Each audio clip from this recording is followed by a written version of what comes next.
Hello friends, welcome to MMTN kitchen. இன்றைக்கி நம்ம kitchen என்ன பார்க்க போகிறோன்னா, ஒரு சூப்பரான தேங்காய் சட்னி ரெசிபி தான் பார்க்க போகிறோம். தேங்காய் சட்னி செய்கிறது ரொம்ப ஈஸி தான். ஆனால் நிறைய பேருக்கு வந்து தேங்காய் சட்னி விட கார சட்னி தான் ரொம்ப பிடிக்கும். ஆனால் இந்த தேங்காய் சட்னி ஒரு வாட்டி ட்ரை பண்ணி பார்த்தீங்கன்னா, கார சட்னி சாப்பிட்றவங்க கூட தேங்காய் சட்னி விரும்பி சாப்பிட ஆரம்பிச்சிடுவீங்க. அந்த அளவுக்கு சூப்பராக இருக்கும். வாங்க எப்படி செய்யுதுன்னு பார்க்கலாம். தேங்காய் எடுத்துக்கோங்க. இப்போ நம்ம எடுத்து வச்சிருந்த தேங்காவை இந்த மாதிரி துருவி வச்சுக்கலாம்.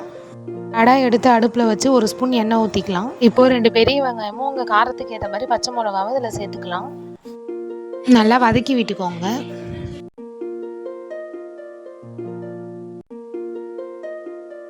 இந்த அளவுக்கு நல்லா பொன்னிறம் ஆகிற வரையும் வதக்கி விட்டுக்கலாம். அவ்வளோதான். இப்போ இந்த அளவுக்கு வந்தோடனே அடுப்பு ஆஃப் பண்ணிக்கோங்க. இப்போ நம்ம மிக்ஸி எடுத்து ஃபஸ்ட்டு நம்ம துருவி வச்சுருந்த தேங்காவை இதில் சேர்த்துக்கலாம்.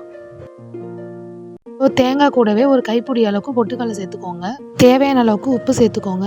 இப்போது மிக்சியில் நல்லா அரைகிறதுக்காக சும்மா கொஞ்சோண்டு தண்ணி ஆட் பண்ணிக்கோங்க. தண்ணி ஆட் பண்ணிட்டு மிக்ஸி மூடியை போட்டு மூடிக்கோங்க. இப்போது மிக்சியில் அரைச்சதுக்கப்புறம் ஓப்பன் பண்ணி பார்த்தா இந்த அளவுக்கு மைய அரைச்சி வச்சுக்கோங்க. இப்போ இது கூடவே நம்ம ஏற்கனவே வதக்கி வச்சுருந்த வெங்காயத்தையும் மிளகாவையும் இது கூட சேர்த்துக்கலாம்.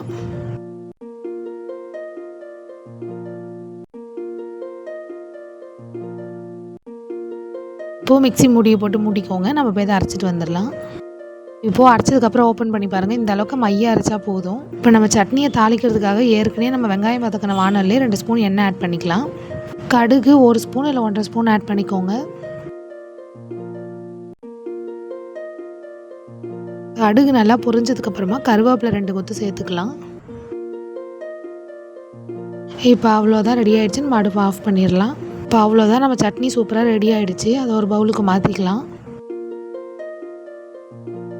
சட்னி வந்து உங்களுக்கு கட்டியாகவே இருந்தால் ஓகேனா நீங்கள் தண்ணி சேர்க்க தேவையில்லை. உங்களுக்கு தண்ணியாக சட்னி சாப்பிடணும் போல் இருந்துச்சுன்னா நீங்கள் தண்ணி ஆட் பண்ணிக்கலாம். நம்ம தாளித்து வச்சுருந்தது சட்னி கூட சேர்த்துட்டு நல்லா மிக்ஸ் பண்ணி விட்டுக்கோங்க.